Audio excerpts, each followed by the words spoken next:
Ustadz, izin bertanya, bagaimana jika ada seseorang perempuan yang tidak mau menikah selamanya karena trauma sering melihat KDRT di sekitarnya?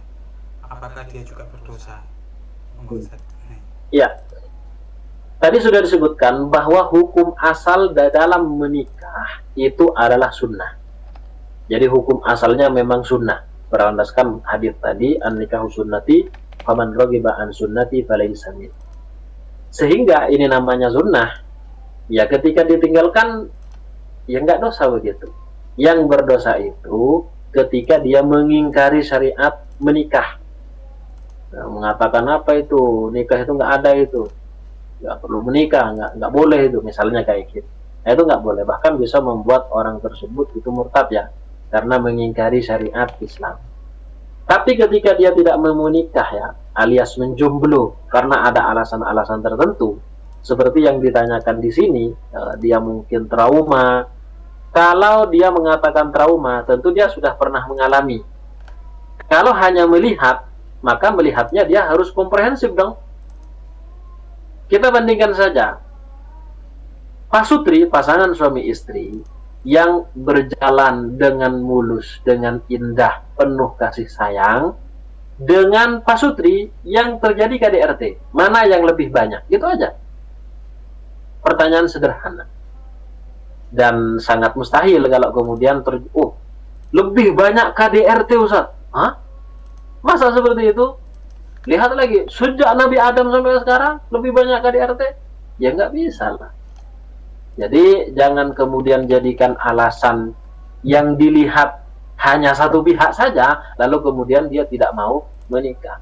Ingat ya, bahwa menikah itu salah satu jalan, ya, menikah itu adalah salah satu jalan kita mendapatkan transfer pahala walaupun kita sudah berkalang tanah. Loh kok bisa? Oke, ketika seorang menikah, dia kemudian berketurunan, anaknya menjadi anak soleh, maka anak itu akan terus transfer pahala kepada kita.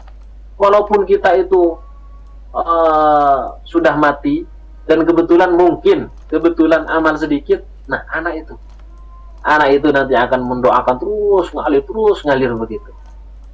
Ya memang dalam masalah ini, idza matal insanu inqata amaluhu illa min thalath. Jadi kalau mati kan 3 amal itu yang tidak akan terputus. Ya kan, semua amalan putus semua. Yang pertama adalah sedekah jariyah, betul. Tapi sekaya apa kita?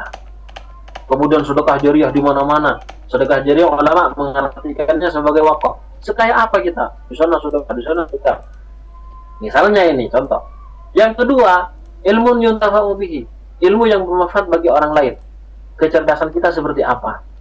Karya kita seperti apa? Yang kemudian nanti akan terus ditransfer kepada kita amalannya. Ya kan? Dan orang untuk pintar untuk mengerti agama, apakah mudah? Hanya sebulan 2 bulan mempelajari agama? Oh, tidak bisa. Nah, ada jalan alternatif yang sangat mudah sekali dan menyenangkan insya Allah. Apa itu? Menikah dan punya anak, didik anaknya dengan baik, dia akan mendoakan ibunya dan bapaknya walaupun ibu dan bapak sudah meninggal dunia. Makanya lihatnya harus komprehensif begitu. Ya kita tidak memungkiri kekerasan di dalam rumah tangga ada, tapi nggak banyak. Karenanya tadi kan sudah dipilih gitu kan. Siapa-siapa yang layak untuk dipilih, diterima lamarannya. Apakah yang model begini, apakah yang model begini. Begitu. Nah tadi sudah yang perempuan ya, nanti yang laki-laki akan ada. Baik. Exact.